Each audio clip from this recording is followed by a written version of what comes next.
یہ کہہ رہے تھے۔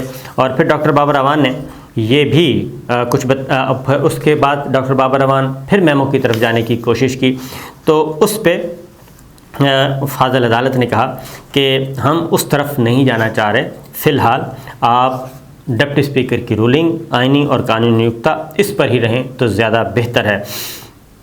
چیف جسٹس نے سوال کیا کہ وفاقی کابینہ کی میٹنگ کب ہوئی، اور بابر اعوان نے بتایا کہ یہ میں پوچھ کر بتا سکتا ہوں کہ کب ہوئی، اور اس کے بعد فورن آفس نے جو بریفنگ دی وہ عدالت کے سامنے رکھنا چاہتا ہوں، یہ بابر اعوان نے کہا۔ تو چیف جسٹس صاحب نے کہا کہ فی الحال خط نہیں مانگ رہے۔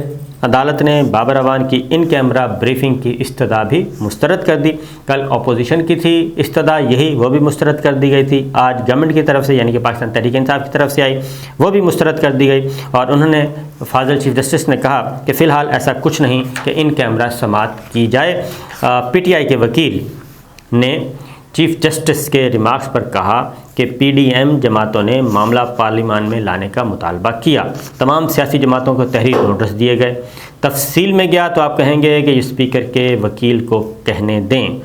اپوزیشن جماعتوں نے پارلیمانی کمیٹی قومی سلامتی کمیٹی کا بائیکاٹ کیا، اور کمیٹی اجلاس کی تفصیل نہیں بخاری آپ کو پیش کریں گے۔ مشیر قومی سلامتی نے پارلیمانی کمیٹی کو بریفنگ دی تھی۔ نیشنل سیکورٹی کونسل کی میٹنگ میں سفارتی احتجاج کا فیصلہ کیا۔ کونسل نے قرار دیا کہ پاکستان کے اندرونی معاملات میں مداخلت کی گئی۔ اس موقع پر بابر اعوان نے ترجمان پاک فوج کی جو ٹی وی گفتگو تھی نجی ٹی وی سے وہ بھی عدالت میں پیش کی، جس کے مطابق کہا گیا تھا کہ جو کچھ اعلامیے میں کہا گیا ہے پاک فوج کا بھی وہی موقف ہے، کیونکہ اپوزیشن نے ڈیمانڈ کی تھی کہ افواج پاکستان جو ہے وہ واضح کرے کہ وہ کس طرف ہے، تو پاک فوج کے ترجمان نے کہہ دیا تھا کہ جو کچھ نیشنل سیکورٹی کمیٹی میں ہوا اور اس کے بعد اعلامیہ جاری کیا گیا، پاک فوج کا بھی وہی موقف ہے اور اس کے ساتھ کھڑی ہے۔ اس پر جسٹس اعجاز الاحسن صاحب نے یہ بھی کہا، بابر اعوان نے کہا کہ ترجمان پاک فوج نے بھی یہ کنفرم کیا ہے کہ قومی سلامتی کمیٹی میٹنگ کے اعلامیہ سے وہ متفق ہیں۔ جسٹس اعجاز الاحسن نے سوال کیا کہ کابینہ نے وزارت خارجہ کی بریفنگ پر کیا فیصلہ کیا، جس پر پی ٹی آئی وکیل کا کہنا تھا کہ مراسلے میں کہا گیا تھا کہ دوسرا ملک ہمارے وزیر اعظم سے خوش نہیں ہے۔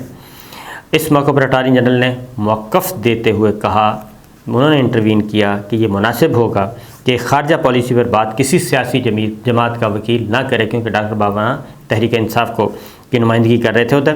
جتنا رولنگ میں لکھا ہے اتنا ہی پڑھا جائے تو مناسب ہوگا، یہ اٹارنی جنرل نے انٹروین کیا۔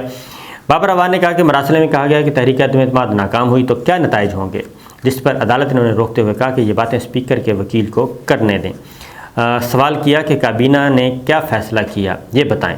جسٹس مندوخیل نے کہا اس میں کوئی دو رائے نہیں کہ ریاست کے ساتھ وفادار ہونا لازمی ہے، سوال یہ ہے کہ جو وفادار نہیں اس کے خلاف کیا کارروائی ہو سکتی ہے، جو لوگ غیر ملک سے مل کر تحریک عدم اعتماد لائے ان کے خلاف کیا کارروائی ہوئی، کیا قومی سلامتی کمیٹی نے کارروائی کی کوئی تجویز دی، یہ جسٹس مندوخیل نے یہ سوال اٹھایا۔ جی جسٹس جمال مندوخیل صاحب نے یہ سوال اٹھایا، اور پھر تحریک انصاف نے عدالت نے یہ بھی کہا کہ وزیر اعظم، کابینہ اور کمیٹی سب نے احتیاط سے کام لیا، اور پاکستان سب سے پہلے اس لیے جواب دینے میں بھی ہم محتاط ہیں۔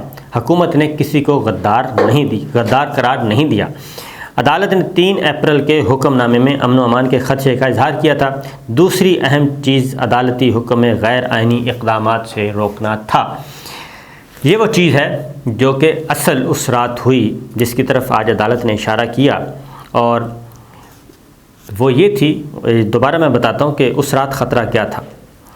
اب میں دوبارہ یہ پیراگراف پڑھ کے آپ کو سناتا ہوں، اور اس کے بعد آپ کو اس طرف میں لے کے آتا ہوں کہ معزز عدالت کے سامنے وکیل تحریک انصاف نے کہا کہ وزیر اعظم، کابینہ اور کمیٹی سب نے احتیاط سے کام لیا، پاکستان سب سے پہلے ہے، اس لیے جواب دینے سے بھی محتاط ہوں۔ حکومت نے کسی کو غدار قرار نہیں دیا۔ عدالت نے 3 اپریل کے حکم نامے میں امن و امان کے خدشے کا اظہار کیا تھا۔ دوسری اہم چیز عدالتی حکم میں غیر آئینی اقدامات سے روکنا تھا۔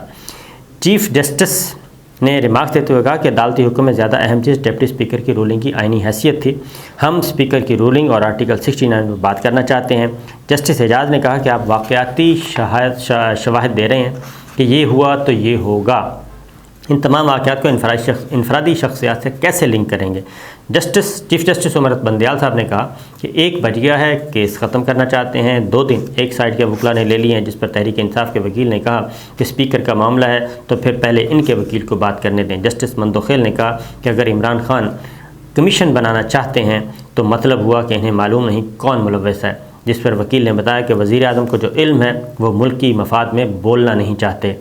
وزیر اعظم تفتیش کار نہیں، اس لیے یہ کام متعلقہ لوگوں کو کرنے دیا جائے۔ میمو کیس ابھی بھی زیر التوا ہے، حقائق متنازع ہوں تو اس کی تحقیقات ضروری ہیں۔ میمو کیس وہ جو منصور اعجاز والے کی بات ہو رہی ہے جی، حسین حقانی والا میمو گیٹ جو آیا تھا۔ عدالتی ریمارکس کے جواب میں تحریک انصاف کے وکیل نے یہ بھی کہا کہ پارلیمان کے اپنے رولز ہیں، وہ کوئی قانونی چارہ جوئی کا ادارہ نہیں ہے۔ اسپیکر کی عدم موجودگی میں ڈپٹی اسپیکر بطور اسپیکر فرائض سر انجام دیتے ہیں۔ اسد کیسر کے خلاف 3 اپریل کو مرتضیٰ جاوید عباسی نے تحریک عدم اعتماد کا نوٹس لیا۔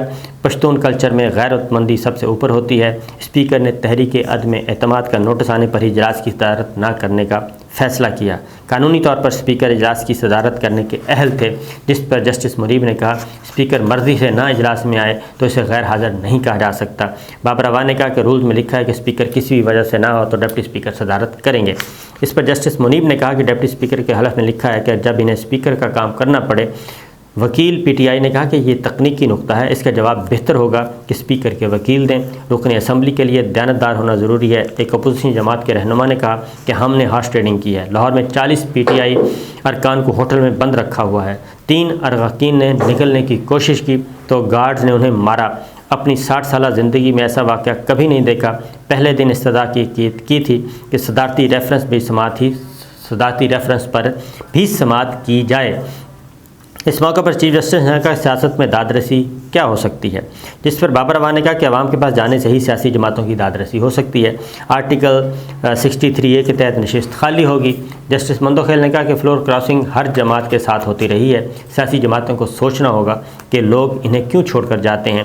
وہی چہرے ہر بار ایک سے دوسری جگہ نظر آتے ہیں۔ یہ بات بالکل درست ہے کہ تمام سیاسی جماعتیں اس کی ذمہ دار ہیں۔ تمام لوٹے جو ہیں وہ کبھی ایک جماعت میں ہوتے ہیں، کبھی دوسری میں، کبھی تیسری میں، کبھی چوتھی میں، اور کوئی بھی جماعت ان لوٹوں کو لینے سے انکار نہیں کرتی بلکہ ان لوٹوں کی قدر کرتی ہے اور ہر بار نئے ریٹ پہ خریدتی ہے۔ اسی طرف فاضل عدالت نے توجہ دلائی۔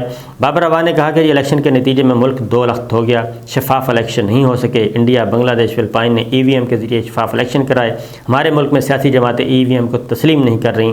عدالت نے ڈیڈ لاک اور غیر سیاسی مداخلت روکنے کے لیے سو موٹو لیا تھا۔ اس پر جسٹس مندوخیل نے کہا کہ آئین کے تحفظ کا حلف لیا ہے، وہ فیصلہ کریں گے جو عوام کے مفاد اور سب پر ماننا لازم ہوگا۔ بابر اعوان نے کہا کہ قرآن کریم میں واضح ہے کہ حق سے پھرنے والا تباہ ہو جاتا ہے۔ حدیث مبارکہ ہے کہ تم سے پہلے قومیں اس لیے تباہ ہوئیں کہ طاقتور کے لیے قانون اور تھا، کمزور کے لیے اور۔ اللہ سب پر راضی رہے، اور اس ملک کا واحد حل انتخابات ہیں۔ اس موقع پر بابر اعوان نے اپنے دلائل مکمل کرتے ہوئے کہا کہ واحد حل جی اس کا صرف اور صرف نئے انتخابات ہیں۔ بابر اعوان کے بعد صدر مملکت کے وکیل بیرسٹر علی ظفر آئے۔ انہوں نے کہا جی کہ صدر مملکت نے آرٹیکل 184(3) کے تحت دائر درخواستوں کے قابل سماعت ہونے پر اعتراض کیا ہے، اور صدر مملکت نے یہ کہا ہے کہ سپریم کورٹ آف پاکستان کو اس معاملے میں سو موٹو لینے کا اختیار نہیں ہے، اور 184(3) کے دائرہ اختیار میں یہ درخواستیں نہیں آتیں۔ علی ظفر نے کہا کہ ڈپٹی اسپیکر کی رولنگ سے دلائل کا آغاز کروں گا۔ آرٹیکل 69 عدالت اور پارلیمان کے درمیان حد مقرر کرتا ہے۔ آرٹیکل 69 آگ کی دیوار ہے جس سے عدالت پھلانگ کر پارلیمانی کارروائی میں مداخلت نہیں کر سکتی، اور اس طریقے سے انہوں نے واضح کیا کہ یہ چیز درست نہیں ہے کہ عدالت جو ہے وہ پارلیمان کی کارروائی کے اندر جا کے مداخلت کرے۔ یہ وہ ساری باتیں ہیں، اور اس میں جو ایک بات کی گئی وہ خاص طور پہ کہ اگر سپریم کورٹ آف پاکستان اس رات نوٹس نہ لیتی اتوار کو، اور یہ کہا گیا کہ پتہ نہیں کیا ہو گیا ہے، کیوں سو موٹو نوٹس لے لیا ہے، اس کی وجہ یہ تھی کہ اس وقت حالات اتنے کشیدہ ہو چکے تھے پولیٹیکلی، اور کچھ بھی ہو سکتا تھا، اور اس بات کا امکان تھا کہ کہیں پولیٹیکل پارٹیز صورتحال کو اس حد تک نہ لے جائیں کہ یہاں پہ ماورائے آئین اقدام کرنا پڑے، مارشل لا نہ لگ جائے، کوئی خوفناک قسم کی ایمرجنسی نافذ نہ ہو جائے۔ تو لڑائی اس وقت اس حد تک شدت اختیار کر چکی تھی اتوار کی رات جب ڈپٹی اسپیکر نے رولنگ دی اور اس کے بعد وزیر اعظم عمران خان نے قومی اسمبلی تحلیل کر دی۔ تو سپریم کورٹ آف پاکستان نے اس طرف بھی اشارہ کیا ہے کہ اس میں مینشن کیا ہوا ہے کہ سیکرٹری داخلہ کو بھی بلایا تھا، سیکرٹری دفاع کو، سیکرٹری خارجہ کو، اور تمام ریاستی اداروں کو سپریم کورٹ آف پاکستان نے اپنے عبوری حکم میں یہ لکھا ہے کہ کوئی بھی ادارہ آئین سے ماورا کوئی اقدام نہیں کرے گا۔ یہ باتیں بڑی واضح تھیں جو کہ کی گئیں۔ اب سماعت ہوگی جی کل، اور معاملہ یہ ہے، جو معاملہ وہی ہے کہ عام انتخابات کی طرف جایا جائے یا پھر ریورس گیئر لگایا جائے۔